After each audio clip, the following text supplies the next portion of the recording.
Drop the beat. Hey. Hey. What's up? What's up? The wizard left his scotch. I'm sure he'll retrieve it soon. We just had our 11th anniversary, and I got him some scotch I can't pronounce the name of. Oh, and I was like, fancy. is it good? He's like, you want to try it? I said, no. Like, no thanks. Hey, everybody. Hello. Welcome to another week. Of Case Files with Kat. And Ashley. Yeah. Woo. Yeah, man. We made it. We made it. We're here. I don't know that we made it. But we're here. But we're here. So, I'm going to tell you about my week. Yes. Mhm. You had an exciting week. I did. I had an exciting weekend. Yeah. So I participated in the District 56 Toastmasters International Speech Contest. And I fucked up like the first 20 seconds of it, but it's like first 20 minutes. not 20 minutes, first 20 seconds of it. So I got a little off track. So I had to cut a little bit because I was running out of time. But all in all, I was pretty proud of my performance. But they brought up our podcast during the interview portion of it, and the question, he was like, I always wanted to have a podcast, and then the question was like better than any of our podcast questions to our guests. Oh. So his question was, and I'm horrible at improv, guys. It's like, this was like table topics to like the 1000th degree. It was awful. But he's like, I see you talk about true crime, your kids, and your cat. So tell us about a crime, a heist that your cat or your kids have pulled off that you would talk about on your podcast. Oh my God, I'd be out. I'd be dead. I was like, I'm so glad this is not the competition. And I was like, you guys, this is just bombed. It just bombed it. But then I just started going, oh, and by the way, my daughter, who's in 4th grade, was in a CSI forensics class learning about blood spatter, y'all. Wow. Way to turn it around. I know, just was like, whew, I got them sitting up here sweating, and Jason was laughing. He goes, oh no, she's not good at these things. I don't know. I hate table topics. Oh my God, that was awful. My least favorite thing about Toastmasters. It was awful. But Ava also told me that she was at work when at her other sort of side gig, and they got to talking. They were a little bored, and they got to talking about podcasts. And so she said, oh, well, have you ever heard about Case Files with Kat and Ashley? And there were 2 ladies that were like, yes, we love them. So shout out to y'all if you know Ava in her side gig. I don't know. Oh. Yeah. So the fact that Ava has a side gig sounds so mysterious. It's at it's at UTMB, and she's like a test patient. Nice. So she's going in as like as a senior citizen patient. Okay. Even though I don't know that she's a senior citizen. What an interesting side gig. So it's like it helps the residents going through to, ask questions, and she has like, a list of ailments or whatever that she's supposed to have. Well, that's cool. So if you were with Ava also doing that, shout out to y'all. Thanks for listening. I know that we're a bit silly, so we are a bit much. We're a bit much. I am glad that even though you're a world famous speaker, you have time to fit this into your life. I have so much to do.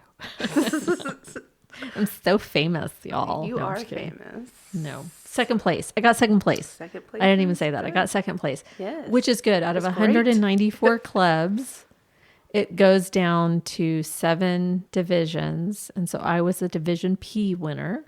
And there were 6 other contestants. So it was 7 of us. And I got second. Pretty amazing. Which is kind of awesome. Yes.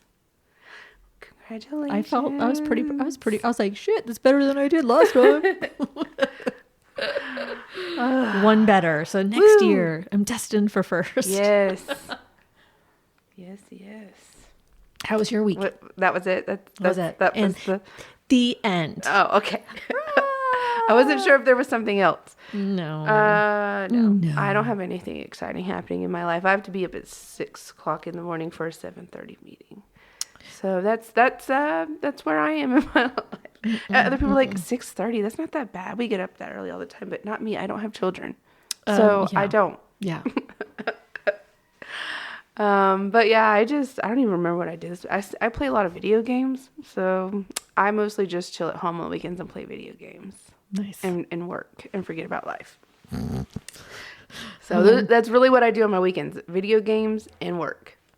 And hold on, we have a sound effect that Jason wants me to use. Oh, okay.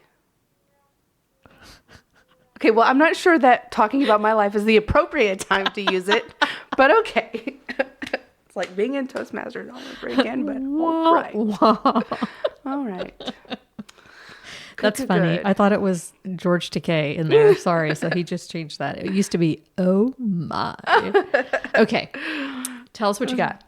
Okay. So I do have to say there are some extreme trigger warnings for this episode. Awesome. Okay.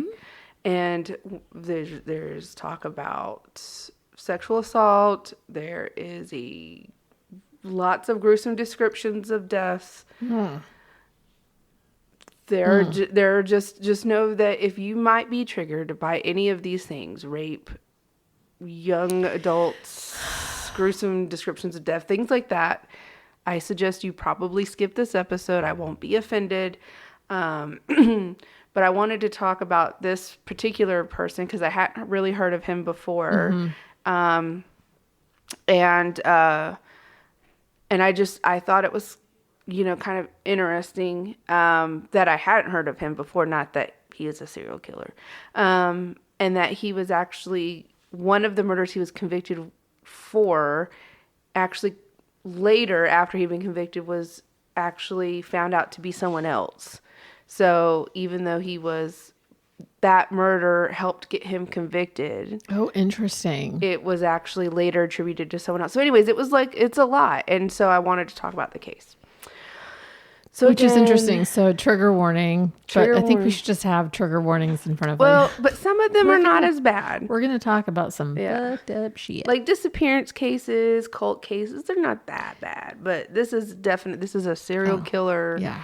Yeah. One of the more gruesome serial killers we've probably talked about. Yeah. Yeah. So I'm just going to get into it. It's kind of long, so I feel like it's long. I always say that, and then it's like 15 minutes. I know. So, anyway. Go on down, Anywho. All right, go. So everyone's heard of serial killers like Ted Bundy. Handsome, charming, the one that no one would expect to be a serial killer. And that's pretty much exactly how people describe John Norman Collins. John's killing spree would happen 7 years before Ted Bundy, though. And he would have become known as the Michigan Murderer, the Ypsilanti Ripper, or also the co-ed killer. Now, I had asked Kat before I did this episode about the co-ed killer name because Ed Kemper was also kind of called the co-ed killer, but I think that name suits this killer a little bit better because, you'll know why as I start talking. But I feel like Ed Kemper, he didn't have really other names. This guy had other names. So I just don't think it's stuck. Yeah. So John's first victim was in July of 1967. Mary Flesser vanished from the Eastern Michigan University, and she was a 19-year-old accounting student. She was last seen by a neighbor walking towards her apartment. The neighbor twice observed a young man in a blue-gray Chevrolet that would come to a halt beside Mary as she was walking to her apartment and begin talking to her. And the neighbor said both times Mary would shake her head and just try to walk away from the car.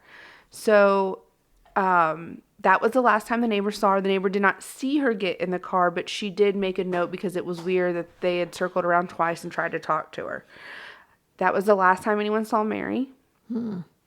She was found by some teenage boys on August 7th on a farm in Superior Township. She was identified the following day using dental records.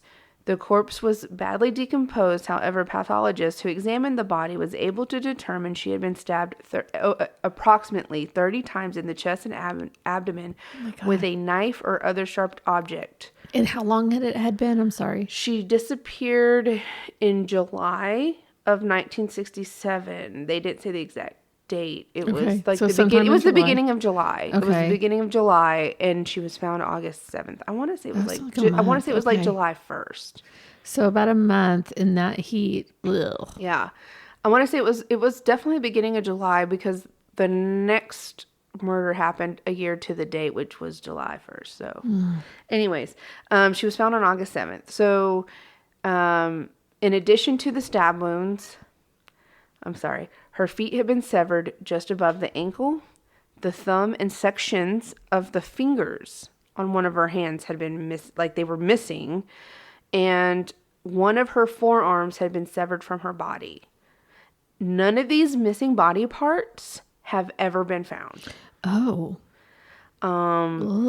They don't know why. They were just random body parts. Like, not even like a whole arm. Like, it was the forearm, parts of a finger, the ankle. But yeah, they've never been found. A detailed examination of the crime scene revealed that the body had been moved 3 times throughout the month that it had laid there undiscovered. So initially the body had been laid like on a pile of bottles and cans, and it was obscured from view by some trees. And then they say it was then, in their opinion, dragged 5 feet from that location into a field where it remained exposed throughout much of the time, but still undiscovered. And then shortly before the body was discovered, the murderer had returned for a 3rd time, where he moved the body another 3 feet.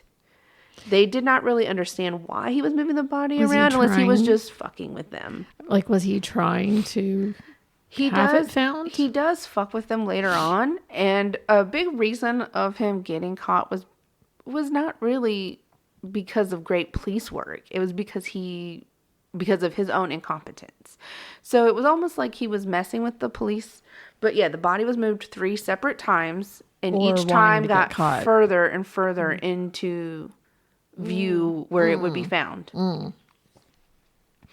So 2 days after her remains had been identified, a young man claiming to be a family friend arrived at the funeral home that was holding Mary's body until her burial. He asked for permission to take a photograph of the body as it laid in the coffin as a keepsake for her parents. When informed his request was impossible and personally weird as fuck, my words, not theirs, because that's weird. Yes, it is. He replied, "You mean you can't fix her up enough so I can just get one picture of her?" And so they informed him a second time that absolutely fucking not. You cannot take a picture of a dead body. Why? Why was it? I don't even. How do they know? How do they know it was him at this point? When they don't know it's him at this point. Okay, so he leaves. The receptionist at a later point, because they did report that as being strange, fucking suspicious. Yeah, red flags. The receptionist could not offer a clear description of him beyond that he was a handsome young white male with dark hair and that he had driven a blue-gray Chevrolet and had actually not been even carrying a camera when he asked to take the picture. So he just wanted to see the body, basically. Yuck. Take a mental picture. Ugh. So I gotta look at him again. Yeah. So almost 1 year later, on July 5th, 1968, the partially decomposed, mutilated body of a 20-year-old art student named Joan Schell was found by construction workers on an Ann Arbor roadside. She had been raped, stabbed 25 times with a knife estimated to be 4 inches in length. Several of these wounds had punctured her lungs, her liver, her artery. One additional wound inflicted behind her left ear, fracturing her skull. In addition, her throat had been slashed, her miniskirt had tied around her neck, and although Schell had been dead for several days, her entire lower body was in remarkably preserved condition, whereas her head, shoulders, and breasts were in an advanced state of decomposition, leading the pathologist to conclude her body had been stored in a naturally cool environment, but with the upper third of her body exposed to natural heat. So the lack of blood beneath the corpse, plus the testimony of eyewitnesses, led investigators to determine that her body had laid at its present location for less than 24 hours. So once again, it had been moved from one location to another. They did not know the original location at that point, but it was clear that it had come from somewhere else. So they theorized that her murderer had likely driven to the location to dispose of her body before making efforts to conceal the body with clumps of grass. In addition, the outstanding similarities between the wounds inflicted on her body and those inflicted upon Mary the previous year led investigators to establish a connection between both murders, and 4 detectives were assigned to work full-time on both cases.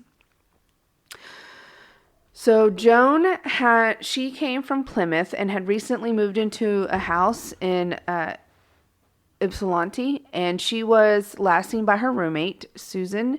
Her roommate last saw her at a bus stop on the evening of June 30th. So June 30th was the last day she was seen. July 5th was when her body was found. So she had intended to travel to Ann Arbor to visit her boyfriend, and her roommate had accompanied her to the bus stop. Her roommate later informed investigators that Joan had informed her of her intentions to hitchhike when it became apparent she had missed the last bus, and that one of the first vehicles to pass when Joan had been hitchhiking was a red and black Pontiac Bonneville. I'm probably saying that wrong, so I'm sorry if you're a car person and I pronounced that wrong. But it contained 3 young white men. This vehicle had slowed to a stop before the driver had asked her want a ride. The driver had been around 20 and a clean-cut, short, dark, side-parted hair. Her roommate later stated she had attempted to dissuade Joan from entering the vehicle, but that Joan had opted to accept the driver's offer, promising to call her roommate to assure her of her safety once she reached her boyfriend's Ann Arbor residence. Less than 3 hours later, the roommate reported her missing after failing to receive any further contact. So in less than 3 hours, she reported her missing, but her body wasn't found till July 5th. And so that's how quickly that happened. Wow.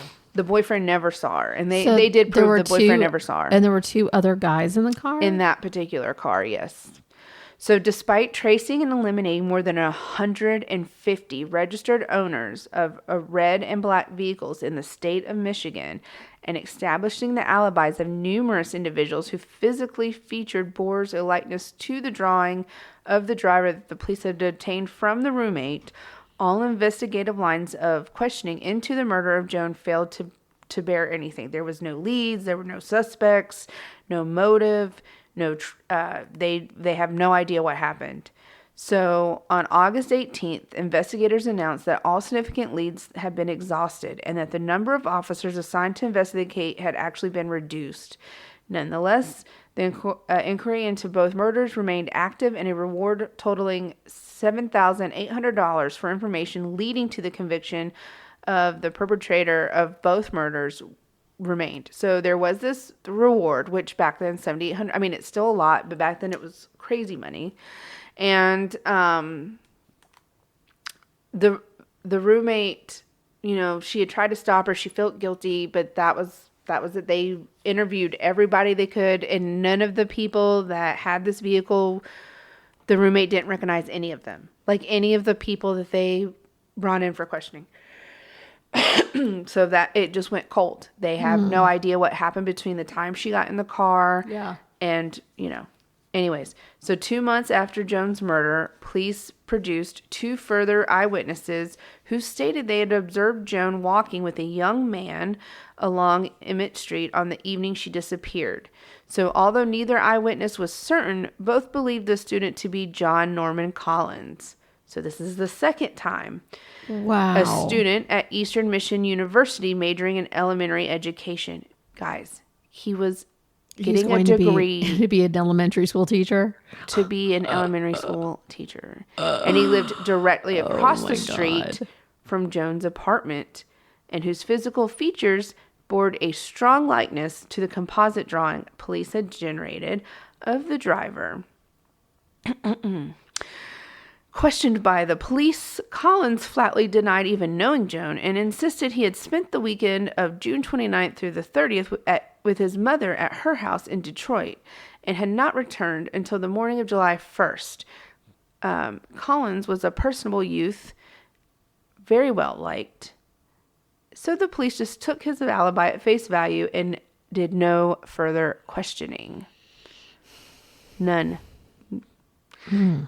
Not to mention that he said he returned on July 1st. Her body wasn't found until July 5th. So doesn't that still give 4 days that he could have done it? I mean, I don't know. I didn't understand why his alibi was to July 1st, and that was cool. But anyways, they just took it at face value, didn't ask any more questions. So after that, another 8 months would go by before any other bodies were found.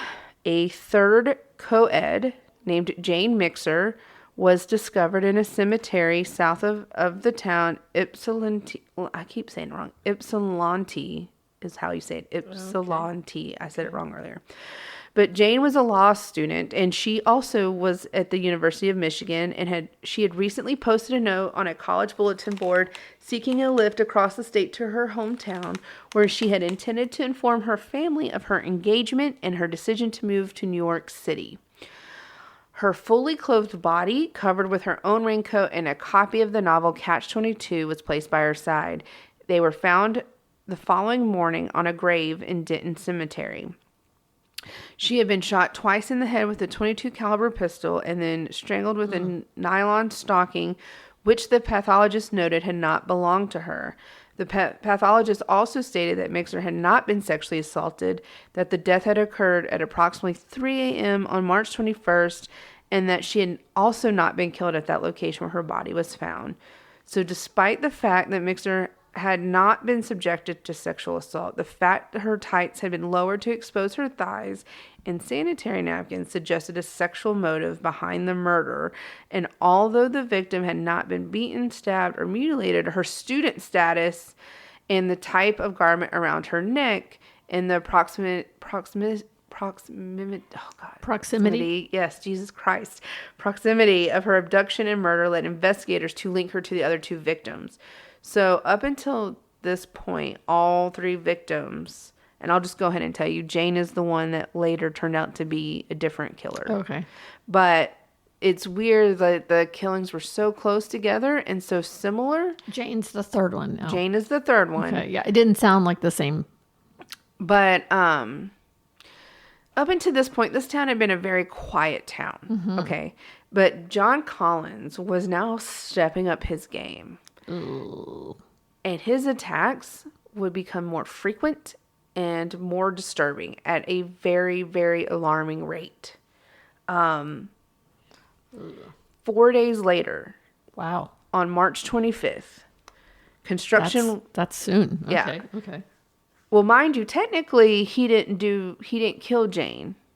So they thought he did. Okay. So in their minds, he did though. At that point, they thought he did. So this would have been like a back-to-back murder, but this was 8 months for him later. Okay, so 4 days later, on March 25th, construction workers near the scene where Joan's murder happened, they found another corpse. The victim was a 16-year-old named Marilyn Skelton who had disappeared while hitchhiking in Ann Arbor. She was last seen outside a drive-in restaurant 2 days before her body was discovered, and reports showed she had died 24 to 36 hours prior to being discovered. Wow. Investigators called to the crime scene noted a dramatic increase in the savagery. God, why can I not speak today? Exhibited, I can't ever speak, but really today it's worse, against the victim, with one investigator describing the injuries inflicted upon her as being the worst he had ever seen in his 30 years of police work. A report revealed the victim had died of numerous fractures covering 1/3 of her skull and one side of her face, all which had been inflicted with a heavy blunt instrument. These injuries had been inflicted after the victim had been extensively beaten and tortured.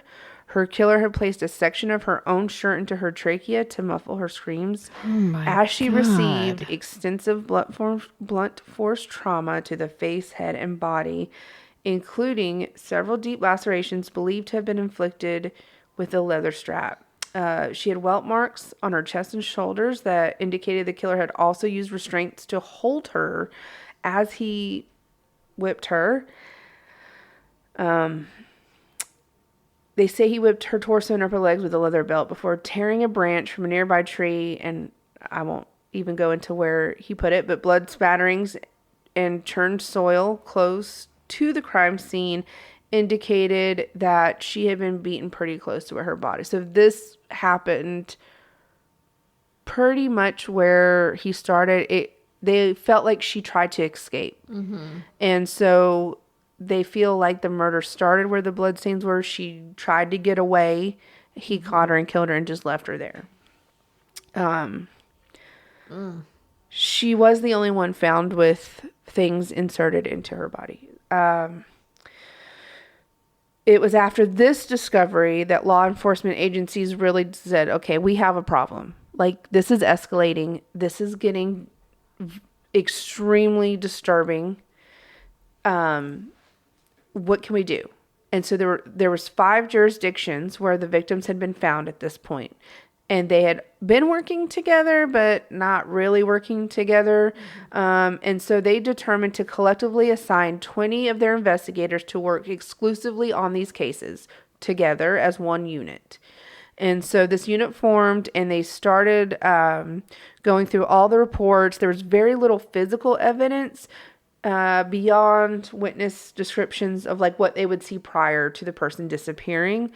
And then, of course, the forensics reports. That was it. The killer had not been leaving anything behind. There was no fingerprints. There was no DNA at this point. Wow. There was no hair. There was nothing.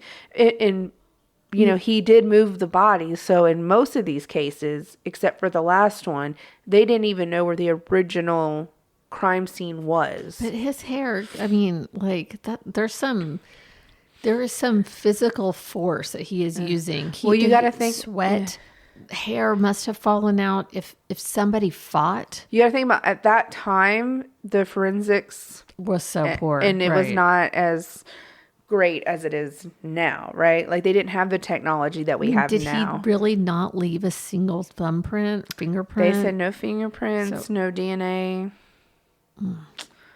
So up to this point, they had nothing to go on other than eyewitness descriptions and forensics reports.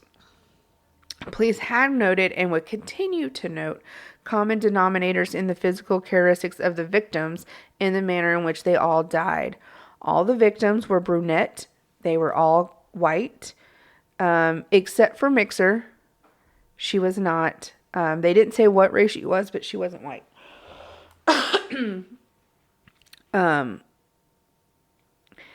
Each of them had received extensive violence inflicted. I'm sorry, I fucked that all up. Let me start over. There was common denominators in all of the victims. They were all white. They were all brunette, including Mixer. The thing that was different about Mixer's was that she had not received that extensive violence. She had been covered up with a raincoat. She had her book next to her. She was not sexually assaulted. All of the rest of them had been inflicted with a blunt force trauma, bladed instrument. Each of the victims' bodies had been found within a 15-mile radius of Washtenaw County, and each victim, excluding Mixer, had received knife wounds to the neck. So furthermore, each victim had been found with an item of clothing tied around their neck, and each woman had been ministrating, Jesus Christ, at the time of her menstruating. Yes, Jesus. Fucking Christ, people. This is why I don't do Toastmasters competitions. These factors led police to publicly conclude that the same perpetrator was responsible for at least 3 of those murders.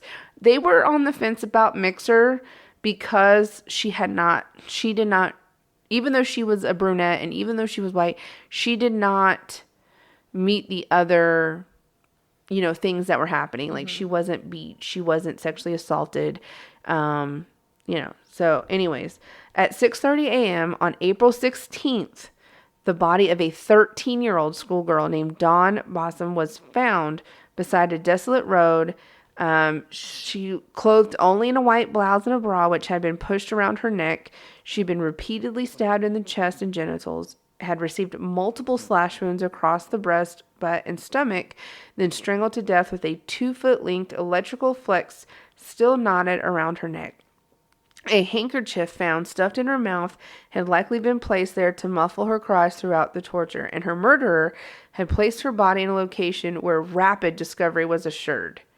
So at this point, he was getting more and more cocky. Like, he was leaving the bodies where they would be found faster, because the first two took a couple of days to find, then a couple of hours, and now he wanted this to be found like same day. So investigators found no definite evidence that she had been subject to sexual assault prior to her murder.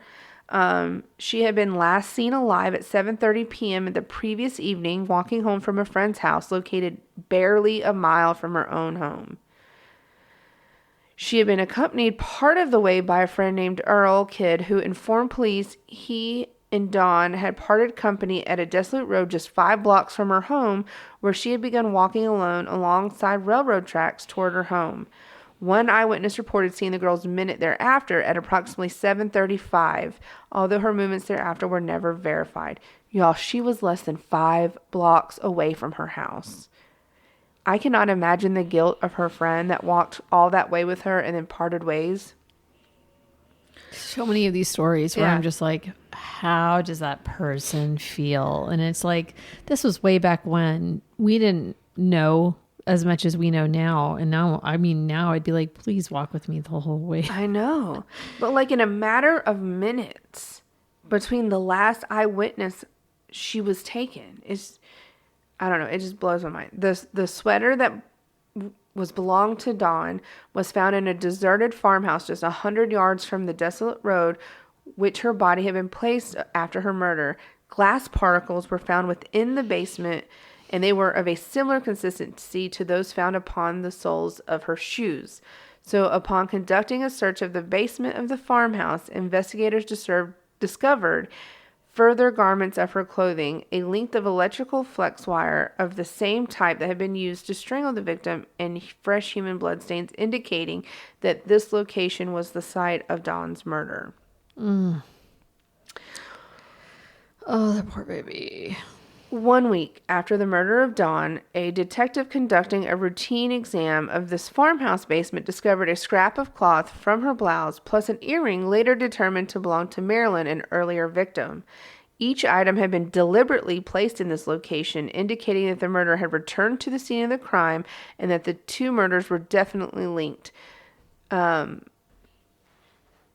These items were not there before. Yeah. So they knew that the murderer was messing with them and had returned. And then the farmhouse itself was destroyed in an act of arson on May 13th. When the fire was extinguished, 5 clipped lilacs. Is that how you even say it? Lilacs were found arranged in an even row across the driveway to the building, leading investigators to theorize they had been placed there intentionally by the murderer to symbolize each of his victims thus far. Less than 2 months later. Wow. On June 9th, 1969, some teenage boys found 21-year-old Alice Kalam, graduate of EMU, in a vacant field near Ypsilanti. She had received multiple slash and stab wounds to the body, including 2 stab wounds which had pierced her heart. Which one? What was this one? This was 21-year-old Alice. Alice. Okay. She, in addition to the stab wounds, she had a gunshot wound to the forehead before her neck and had been, I have 23-year-old. Okay. There is a 23-year-old, but this is 21-year-old. Is there more than one Alice?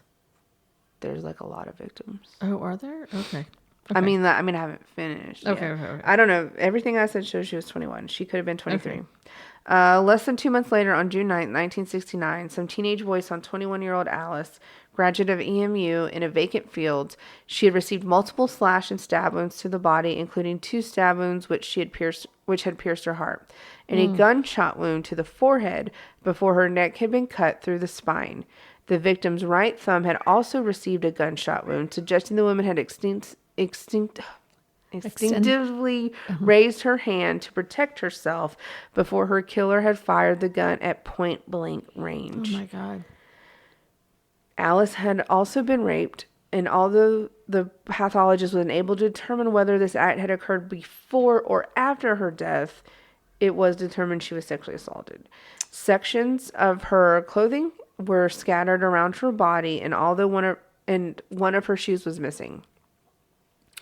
So she was found June 9th, but she disappeared shortly after midnight on the morning of June 8th. She was last seen walking home towards her apartment on Thompson Street, having attended a friend's party.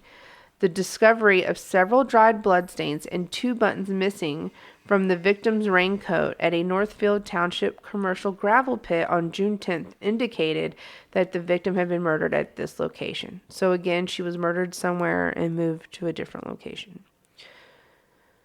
So by the spring of 1969, public outcry regarding the murders committed by the individual dubbed by the press as the Michigan murderer and the co-ed killer was increasing, particularly among the student population of Ann Arbor. The increase in frequency in which the killer was striking throughout the spring and summer of 1969, coupled with the fact most victims had been connected to the University of Michigan or Eastern Michigan University, suggesting the killer may be a fellow student, further compounded the concerns of female students. Many female students opted to arm themselves with knives, while others adopting a buddy system whereby they would refuse to walk anywhere unless in the company of a trusted male friend or at least 3 other girls. Sales of tear gas, knives, and security locks increased. Hitchhiking became a rarity among students, and the reward offered for information leading to the arrest and conviction of the murder increased to $42,000, which is the equivalent of $341,046 in 2023. Wow. They were really, the level of fear in this community was at an all-time high. The female students did not want to leave. They did not want to go anywhere. They were on high alert. They were anxious. They were fear for their life because they're telling you that the murderer is another student at your university, but we don't know who it is. Mm-hmm. Oh, who did we interview that went to this university that's been seen with 3 of the fucking victims? Also, just looking at the map, I'm skipping ahead and just kind of seeing like where they're all located. It's all located with like the same. It seems like just miles, miles. Several of the bodies were found like yards away from each other. And then like, where did he live in there? I mean, right there. Yeah. Because he was lived across the street from Joan. Yeah. But when they first interviewed him, they knew he went to this university. And he was seen with 2 of the people that died. But you're not making the connection. I don't understand. Just because he was young and well-liked. He's tall, handsome, bodybuilder, Anyways. It doesn't get much better. It doesn't. By July 1969, as a result of the coordinated investigation into the killings, more than 1,000 convicted sex offenders had been investigated and eliminated as suspects. 1,000. They interviewed 1,000 convicted sex offenders, determined that none of them were responsible for this.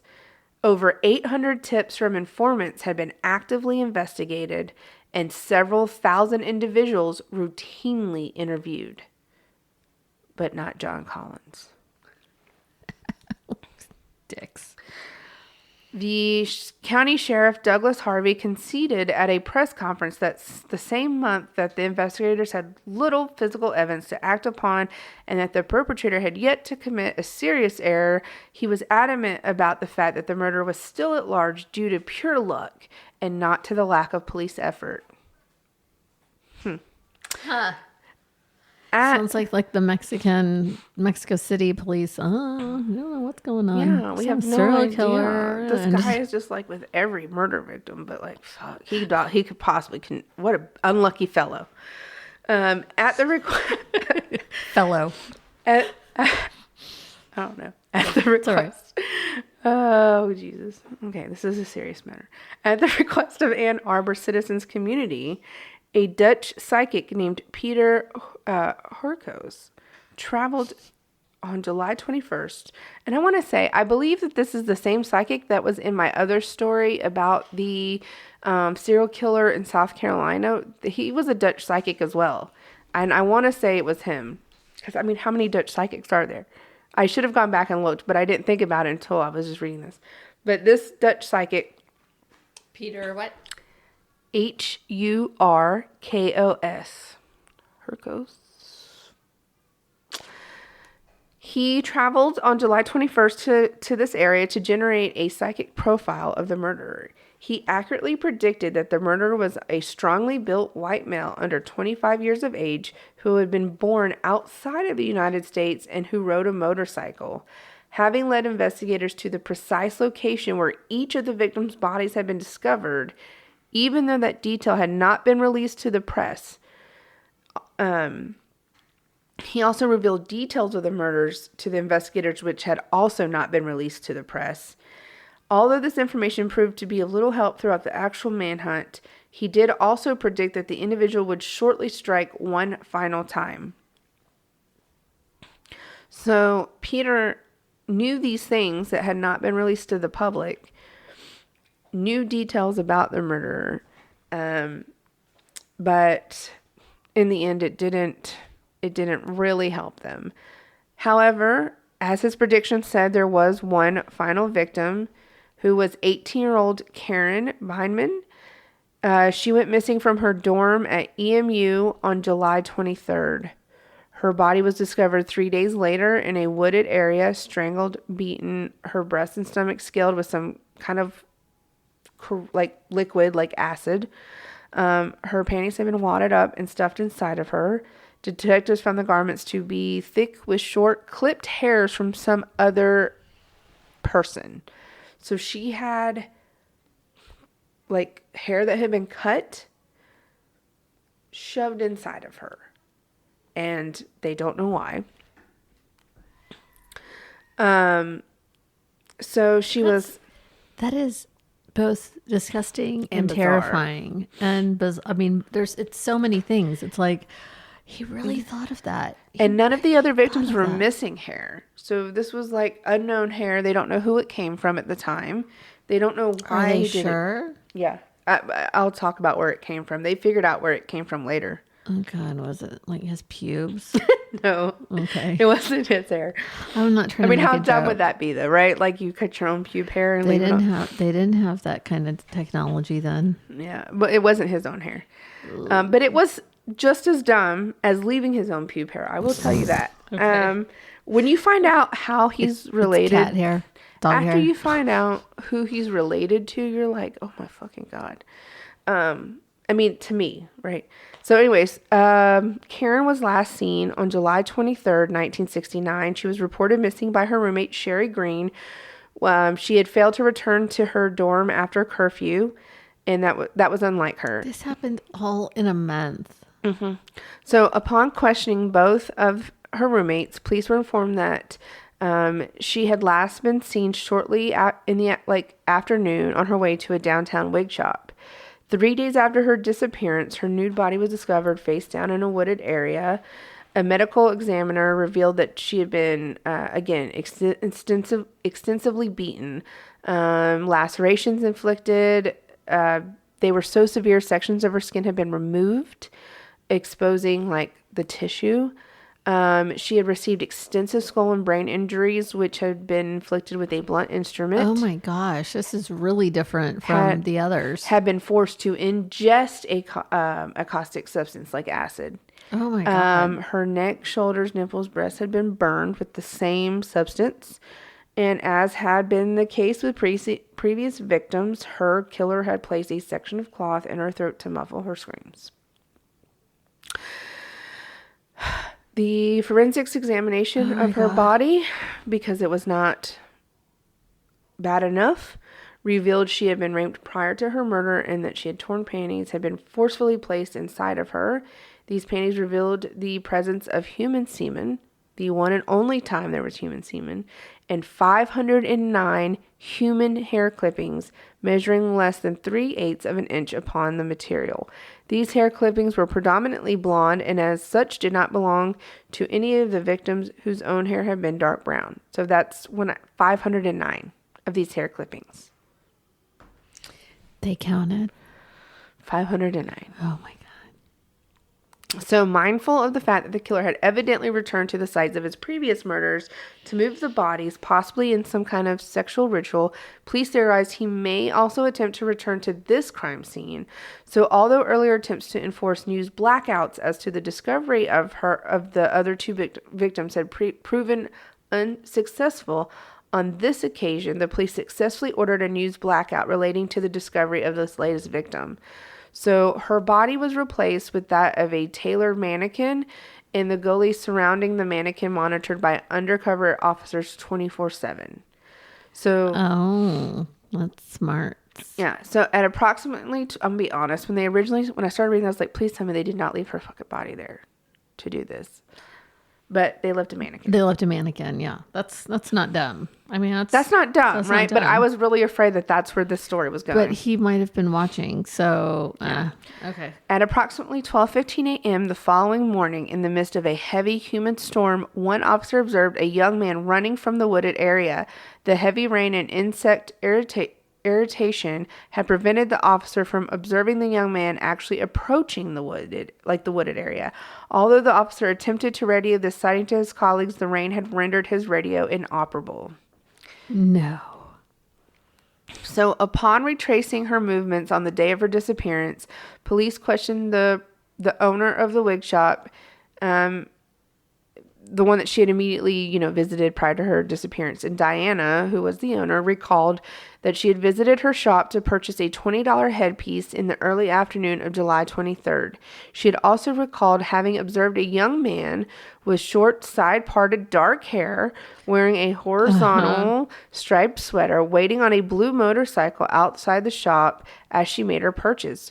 Reportedly, she herself insisted the owner observed the man with whom she had accepted a ride, stating that she had made 2 foolish errors in her life, purchasing a wig and accepting a ride from a stranger, before stating, "I've got to be either the bravest or the dumbest girl alive because I've just accepted a ride from this guy." Oh. The owner then observed her climb onto the back of the motorcycle before the young man with whom she had accepted the ride drove away.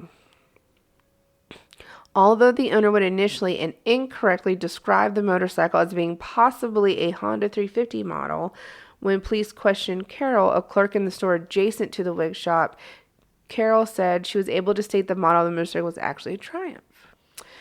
Oh, let me look back at that. Let me see. I saw a picture of that. The description of the young man with whom she had last been seen alive was heard by a patrolman named Larry Mathewson, who believed the person described by Diana and others may be John Norman Collins, he was a former fraternity brother of his who had previously been interviewed but eliminated from police inquiries. Oh, I did forget to mention that earlier. He was in a fraternity at the university with police officers. So anyways, this policeman, though, did recognize the description as being John Collins. He was like, that's definitely who she's describing. And he remembered that he had seen him riding a motorcycle around the university campus on the afternoon of June 23rd. So when Larry questioned Collins on July 25th as to his movements 2 days earlier, he admitted that on the date in question, he had been riding his Triumph Bonneville in the vicinity and that he had stopped to converse with a former girlfriend of his. Triumph. While doing so, the point at which Larry had observed him. So the former girlfriend was able to provide Larry with 2 recent photographs of Collins. And when Larry showed these photographs to the shop owner and the shop owner and Carol, both women were adamant that the man in the photographs was the man on the motorcycle. Police had already established that Collins was a known motorcycle enthusiast who owned several motorcycles, including a blue Triumph. He had a part-time job as an inspector at a firm which manufactured drum brakes and was currently majoring in elementary education at Eastern Michigan University. Prior to enrolling at Eastern Michigan University in the fall of 1966, he had been an honor student and a football co-captain at his high school. All around American. All around. And an underwear model. Yes. Collins had established a reputation among his peers at Eastern Michigan University as a habitual thief who had once been evicted from a fraternity house for stealing from his roommates. Some acquaintances noted Collins' politeness around women, while others described him as bad-tempered. He was known to engage in sexual violence, including one instance in which he had raped a woman who had resisted his advances. Moreover, several of these female acquaintances divulged that Collins would become enraged upon learning a woman was menstruating. One woman, menstruating. Why do I keep saying that? Menstruating. He would become enraged when he learned that a woman was menstruating. One woman revealed to the police that on one occasion when Collins had begun groping her, she had informed him she was on her period. In response, he yelled at her, "That is really disgusting," before angrily walking out of her apartment. That's nature, dude. Yeah, all of his victims were on their periods. Okay, so all of them. They were all except so for Mixer. Was he trying? And he didn't kill her. They disgusted him.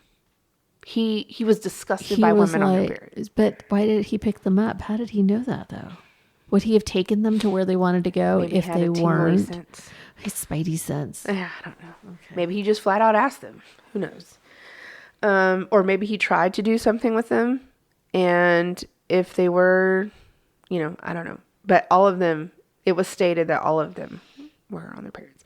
So he had established... Upon questioning Collins' co-workers, investigators learned that Collins had repeatedly taken delight in describing in graphic details of the injuries inflicted upon each victim linked to the Michigan murderer to his female colleagues. He had claimed these details had been provided to him by an uncle of his named David Leake, who served as a sergeant in the police force. That's right, folks. His uncle was on the police force, was a sergeant.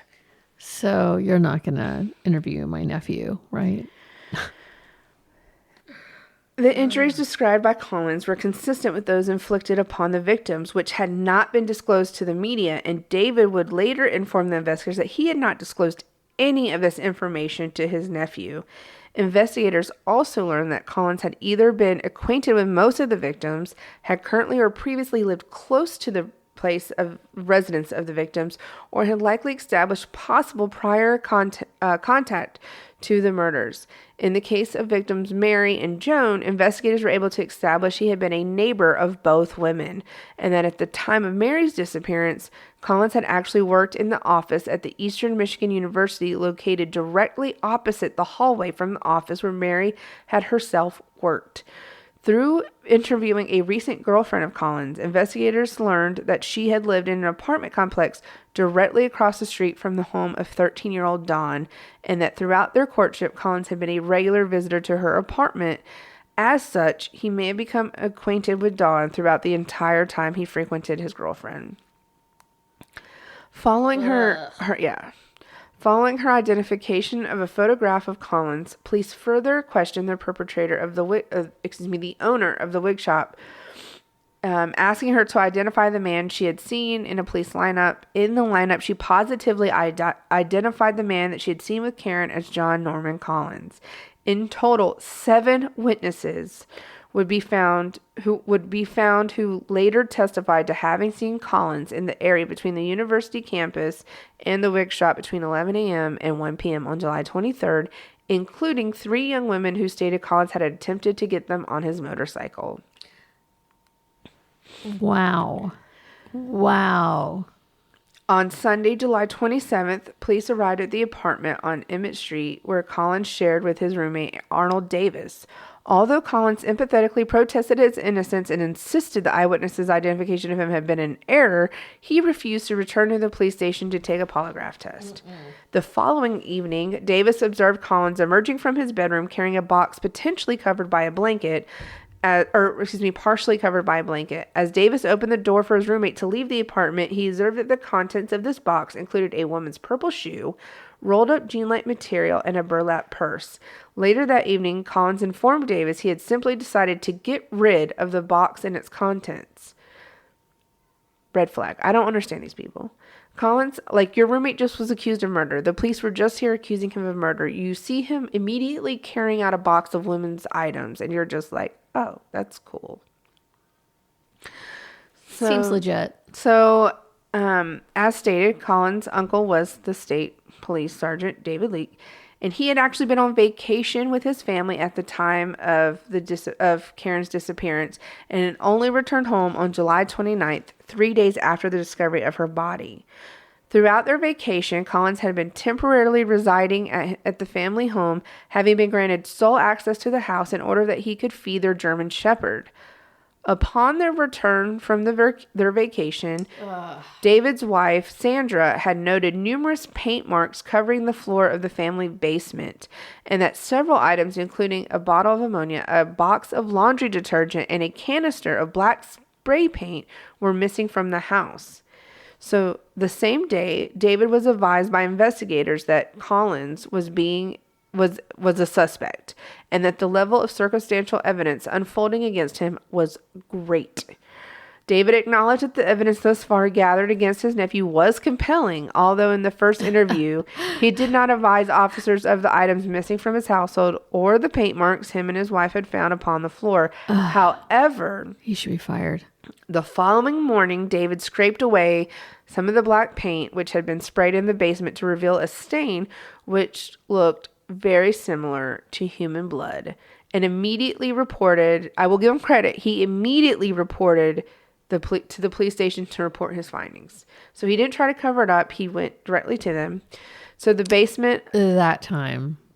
Yes, that's true, that time. So the basement of his home was subjected to an intense forensic exam. Although forensics experts would deduce later that the morning that the stains covered by the black paint had actually just been varnish stains, one of the investigators discovered numerous hair clippings, many measuring less than 3/8 of an inch, beside the family washing machine. When questioned as to the source of these clippings, David, who had not been informed of the discovery of the hair clippings found upon the victim, informed investigators that his wife regularly cut their children's hair in the basement and that she had done so shortly before the family had left for vacation. Moreover, the search had also uncovered small bloodstains in 9 areas of the basement. 2 of these bloodstains were discovered to be type A, the blood type of Karen. Okay. This man took hair clippings of his family members, 509 of them, and stuffed them in this poor woman. Why? I don't even understand why. How do you even process that as the aunt and uncle? I mean, but why? As an insane serial killer, I get it. You do insane shit, but like, just hair clippings, I don't get it. It was probably like, this is going to freak them out and throw them off or whatever. So the hairs found upon her were recovered from the basement. They were subjected to a detailed analysis to determine whether they had sourced from the same individuals. Samples recovered from both locations would prove to be a precise match. Evidently, despite Collins' protesting of his innocence, his denials, he claimed he didn't even know Karen. She had definitely been in the basement of Collins' uncle at the time of or shortly before her murder. So questioning of the neighbors yielded additional circumstantial evidence. One neighbor, Marjorie Barnes, recalled having witnessed Collins leaving his uncle's home with a deluxe laundry detergent box prior to the family returning from their vacation. Another neighbor informed investigators she had heard the muffled screams of a young female emanating from the household on the evening of Karen's disappearance. Again, why did you not fucking call the police? I don't like to blame people, but motherfuck, you heard a woman screaming from the basement of a house when the people are on vacation, and you didn't call the police. So the same afternoon, police searched... Especially when there's murders happening all over the place. Yeah. The same afternoon, again, police searched the family basement. Collins was confronted with the evidence thus far gained and deduced. Although Collins burst into tears when informed the stains on the floor covered with paint had been varnished, he quickly regained his composure and continued to deny knowledge of Karen. Later that day, having received initial laboratory reports, including the hair samples recovered from Karen's body, matched those discovered in the basement, and that the bloodstains recovered from the location were the same type as hers, Collins was arrested. His apartment and vehicles were thoroughly searched. Despite recovering numerous stolen items from his apartment and being informed by Arnold Davis, which was his roommate, that Collins had been in the habit of committing robberies. We'll just say robberies. Burglaries. Yes, with a former roommate of theirs named Andrew Manuel. No incriminating evidence linked Collins to Karen or any victim of the Michigan murders was discovered, although... Although officers were informed by Arnold Davis on this date of the incident 2 days earlier, in which he had observed Collins carrying a laundry box containing women's clothing and jewelry from his apartment towards his car. All these fucking people not reporting shit just really pisses me off. Pre-trial investigations showed that Collins was a chronic thief who sometimes suffered violent rages, usually directed towards some female who managed to offend him. Intimate acquaintances described the suspect as an oversexed and sometimes brutal lover who was into bondage and repulsed by any contact with a woman on her period. In June 1969, he used a check to rent a trailer which was later found in California near the scene of yet another unsolved rape and murder. So he was convicted. He was sentenced to life in prison for the final murder attributed to the Michigan murder, which was on August 1970. That's when he was sentenced. And he is still currently incarcerated at G. Robert Cotton Correctional Facility. So although never tried for the remaining 5 murders that were attributed to Michigan murderer, or the murder of the 6th girl that was found in California, whose death has been linked to this, investigators believe Collins had to be responsible for it because he's the one that rented the trailer. It was found like almost right next to her body. They still believe that Collins was responsible for all 7 murders. He was only convicted of Karen's.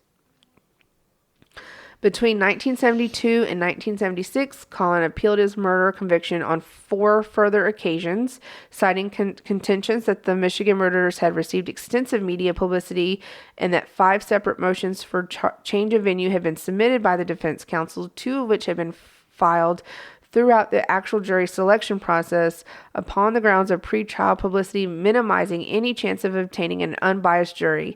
Each motion filed had been reserved or in the final instance, completely denied.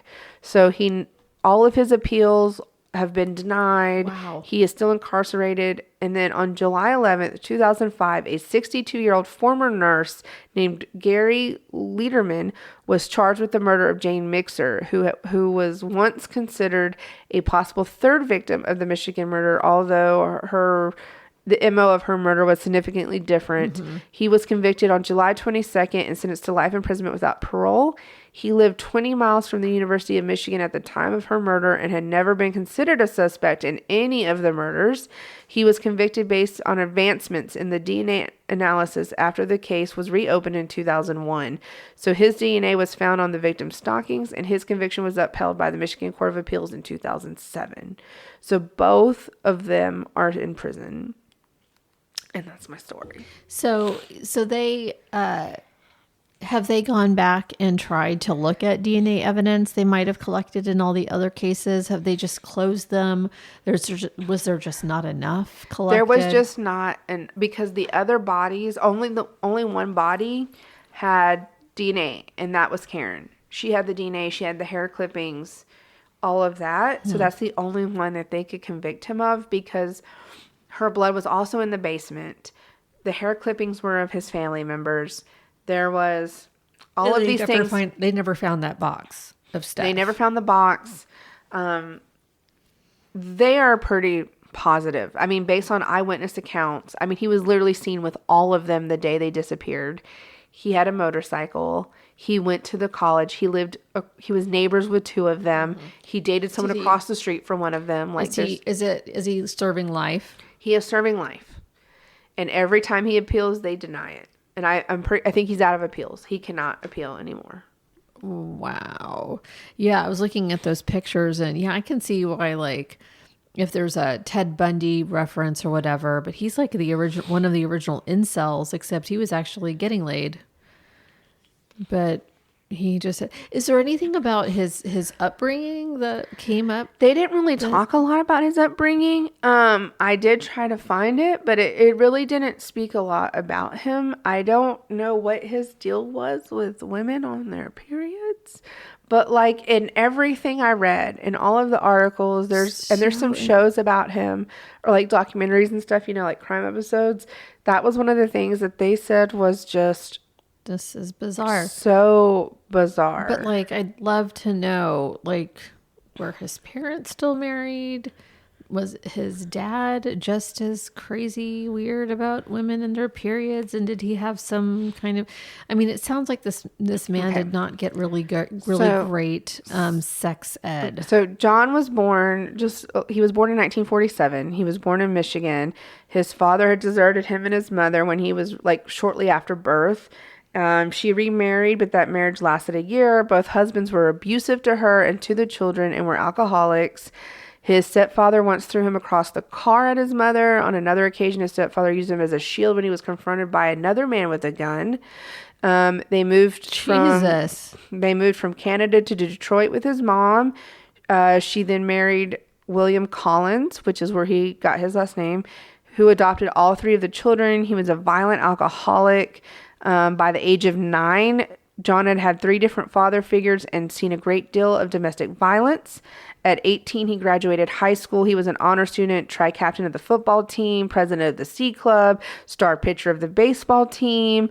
He dated regularly, and the girls he dated in high school said he was angry most of the time and sexually aggressive. This was in high school.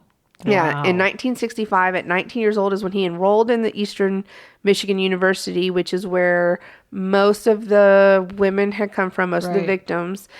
He was kicked out of the fraternity on suspicion of stealing. Which, yeah. He just had so many things. So, I mean, obviously those first few years, those first 9 years were incredibly traumatic. And then he just...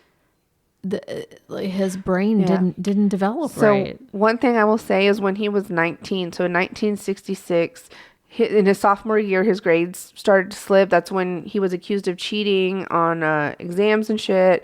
He started his theft. He met his roommate, the former roommate who became his partner in crime.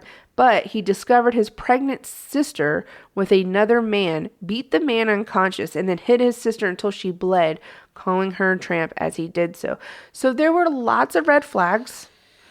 His childhood, his high school behavior with his girlfriends, the way he was acting in school, the screaming from the fucking basement, like the box being carried out. There were all of these red flags that people just ignored. Yes, he, like most serial killers, he had a childhood of instability, of alcoholics, of abuse, witnessing domestic abuse against his mother, moving around. Probably sexual abuse too. I don't know what about being on the period. Maybe it was just something that triggered him, but yes. But does any of that excuse what he did? Absolutely not. But yes, he came from really fucked up. He came up from a really fucked up. And so I was saying, like, I bet there was sexual abuse that, that he's maybe never talked about or that he witnessed and maybe didn't even see that as sexual abuse because it was his mom and his stepdad or one of the people married to her. Yeah. I mean, there was lots of men in his mother's life. They were all abusive. They were all alcoholics. I mean, again, one of those situations where the person doesn't really stand a chance from the get-go. But to be fair, in high school, he was all around. He could have gone far. He could have done great. He could have left the situation behind and never had to think about it again. But, that was already imprinted on him. I mean, in high school, his girlfriends already said he was violent. So... And there's once you're at that age, though, if you can't choose to get yourself out of that, like, you're just not going to. You have to, and like, it'll be really hard as an adult. We all grow up with different pasts, and our pasts don't define us. But like, you have to really work hard to not repeat it. And if you don't see yourself like that, then you're not going to change that, so he was just... I'm sure he just thought it was all normal watching the violence towards his mother, towards him, towards his siblings. So and he's just repeating it, and there's nobody there to tell him to break the cycle, or he's not given those. Yep. Well, unfortunately, he went down the very wrong path. Oh my God, he went down the worst possible path. Committed horrific acts against these women. Horrific. I mean, the youngest victim was 13. That one was either 21 or 23, but either way, still very young. And now he's serving life in prison. So, anyways. May he rot in hell. Yes. Well, thank you for that horrible story. You're welcome. I'm used to telling those. You're welcome. Wait a minute. It's been a while, so I was like, Let me I didn't want to do another disappearance because that's what everyone just expects. Or some alien, some awesome. It's really hard to find good alien stories, I'll be honest. I love alien stories, but Ghosts. It's just very hard to find them. Yes. Ghosts. Yes. Well, no. Anyway, but we will see you all here again next week. I do not know what I'm going to be talking about. I think I do, but I'm not going to tell you. And but yeah. For all you mothers, happy early Mother's Day. Oh yeah. Happy Mother's Day. Yeah. Hard weekend for me. Yeah. Go away somewhere. Go away somewhere. Anyway, have a great week, great weekend, all you mamas, and we'll see you. Don't commit murder. Don't kill anybody. Don't kill anybody. Don't get killed. Don't kill anybody. If you see red flags, please report them. If you see something, say something. If you see red flags. Red flags. I said red flags. Oh, red flags. Yes. I mean, if you see red flags, I guess report that too. But I don't know what that looks like. So, anyways, it's called like a sheriff. It's called menstruating. Oh yes. We all know I can't speak. It's nothing new. This has been 4 years or 5 years, however long this fucking shit show's been going. All right. This shit show. People understand. They know I don't know how to talk. Oh, blame my God. father. All right. True story. He can't defend himself. All right, everybody. We'll see you next week. Until then, please be kind to one another and don't kill anybody, please. All right. See you next week. Bye.